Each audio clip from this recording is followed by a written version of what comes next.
Hello all, and welcome back to Time to Dice Character Creation, where we make your favorite fictional characters in Pathfinder 2nd Edition.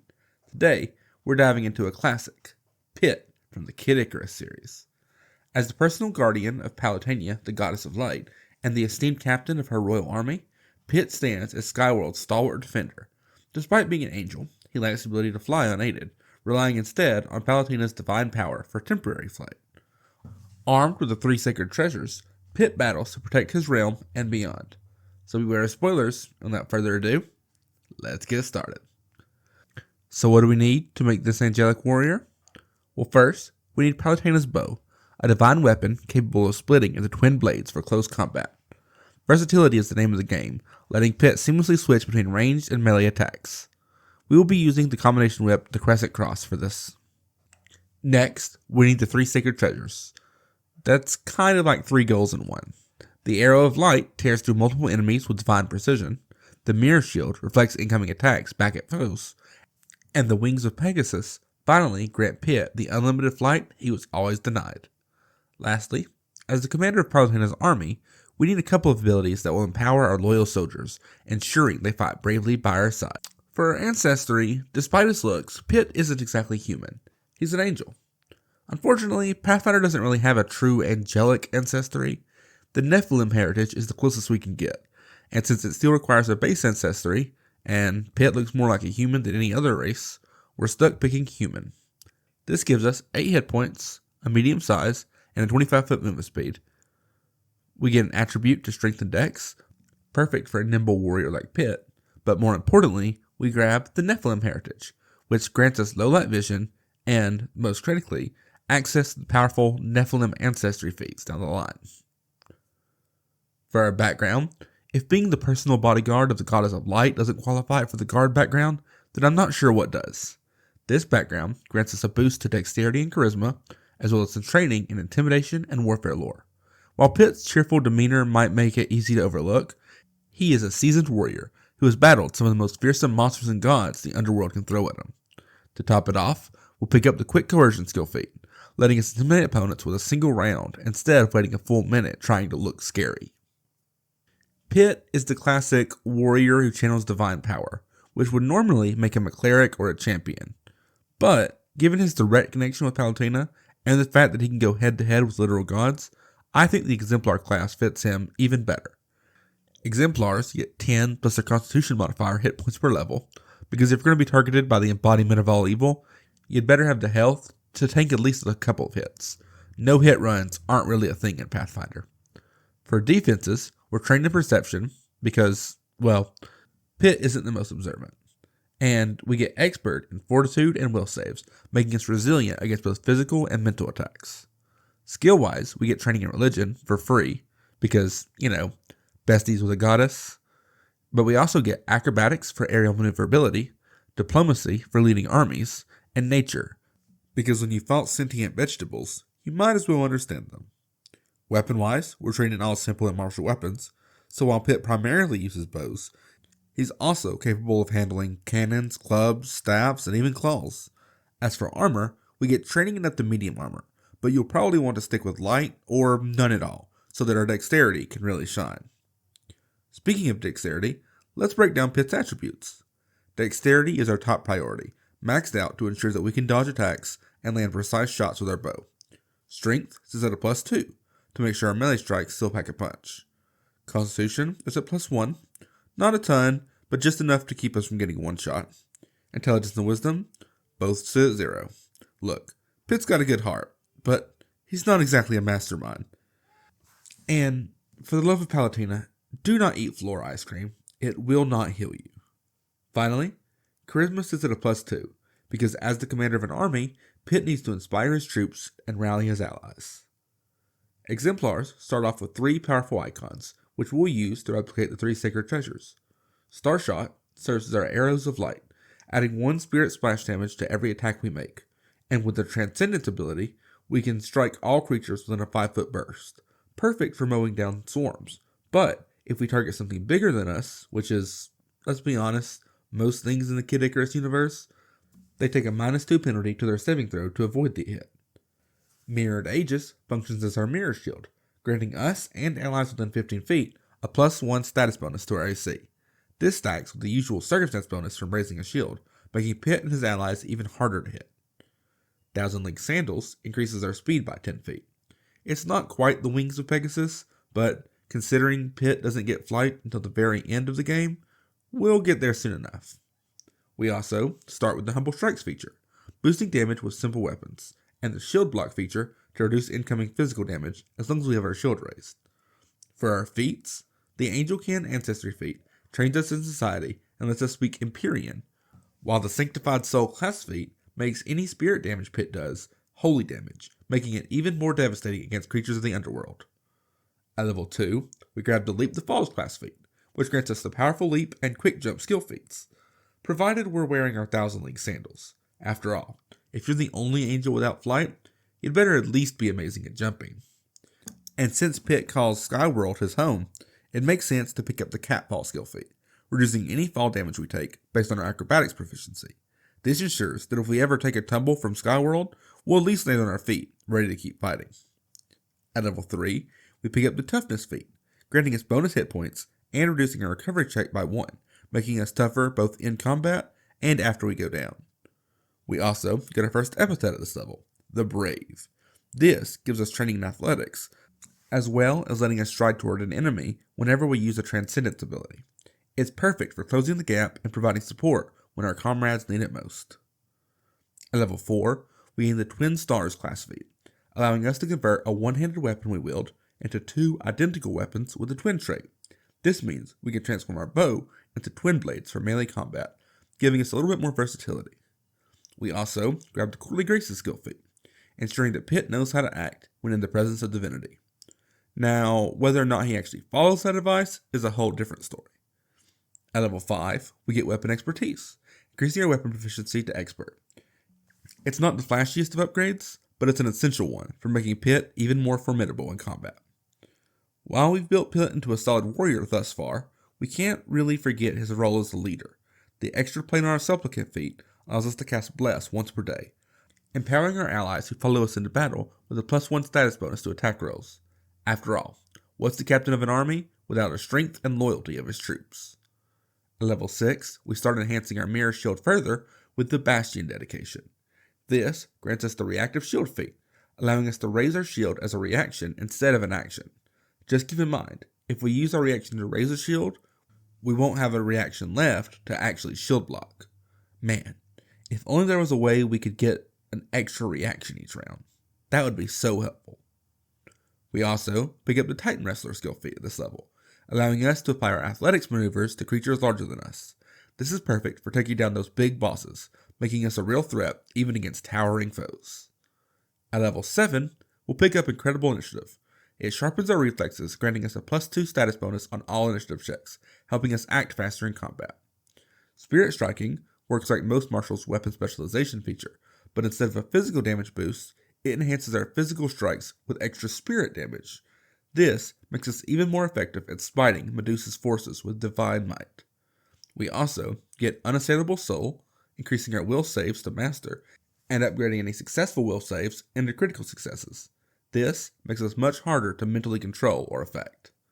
Finally, we get the Dominion epithet, Peerless Under Heaven, letting us apply all of our weapons' critical specialization effects, and frighten any foe that fails a will save against our class DC whenever we spark Transcendence. This gives us even more control over the battlefield, forcing enemies to face our divine authority. At level 8, we gain the Reactive Strike class feat, allowing us to punish foes who try to move around us, or use actions with the Manipulate trait while in our reach. This makes it risky for enemies to act near us, ensuring they think twice before moving in closer. We also get the Kip Up skill feat, allowing us to spring up to our feet from prone without using an action, making it even harder for enemies to keep us down, and ensuring Pitt stays mobile and ready to strike. Let's pick up some more of Palutena's magic at level 9 by taking the multi-talented Ancestry feat, to pick up the Sorcerer dedication.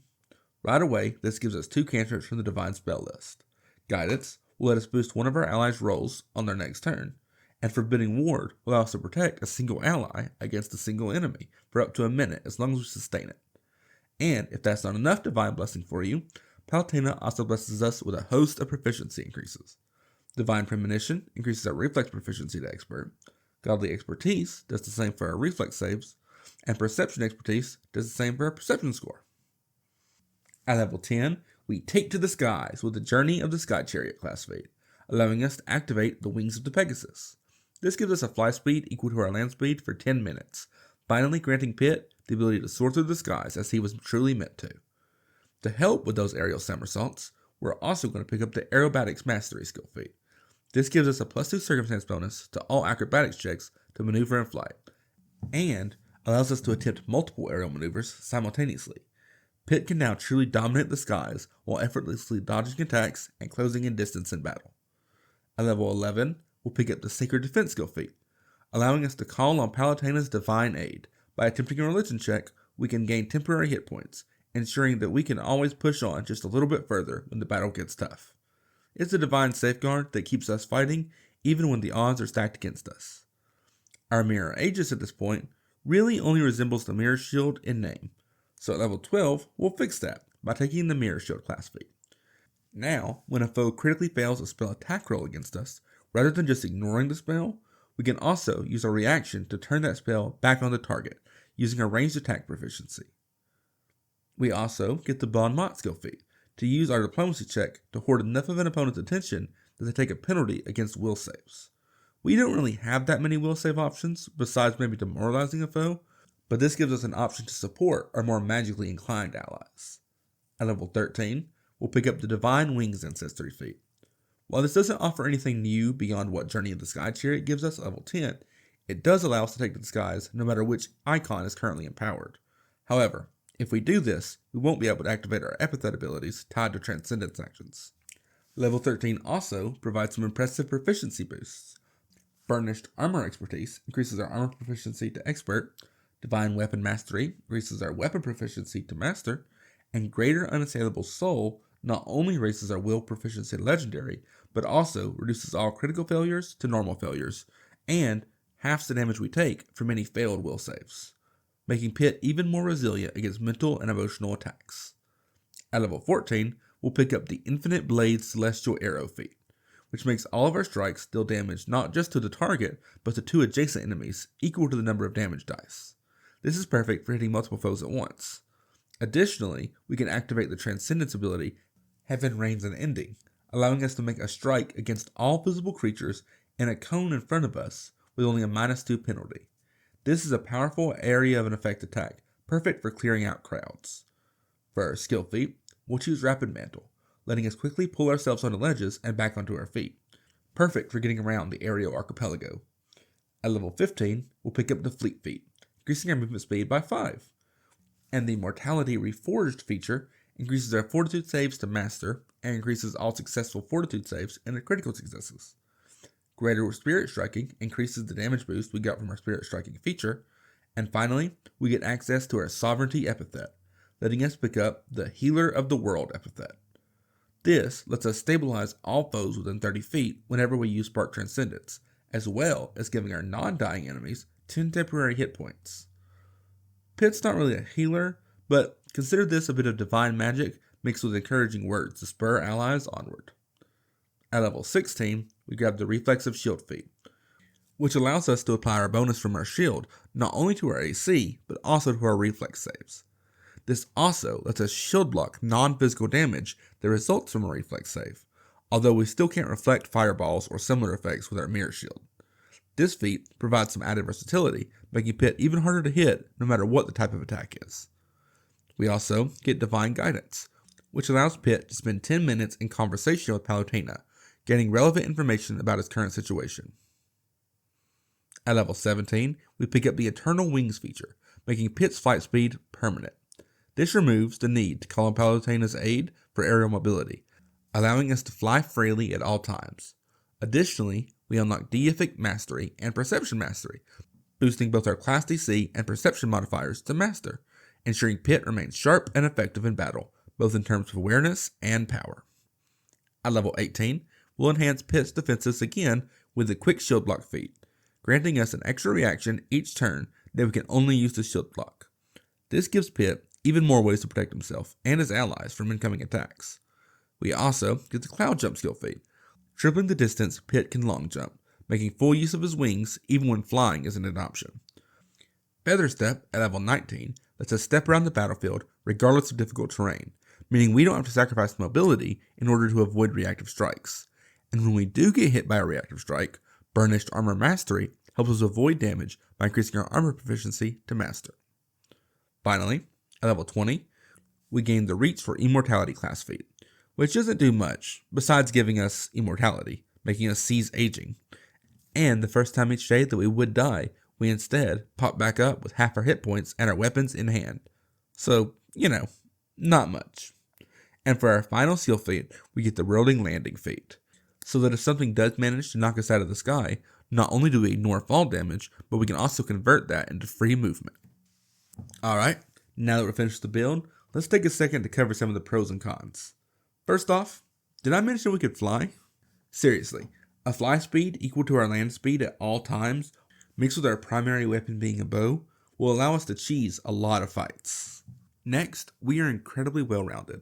We have investment in both our offenses and our defenses, plenty of utility, and ways to support our allies when we want to move the spotlight onto someone else. And finally, we have some very strong defensive options. Between Reflexive Shield, Quick Shield Block, Burnished Armor Mastery, and our Mirror Shield, Pitt has an impressive array of defensive feats, making him incredibly difficult to hit, and allowing him to punish foes that try.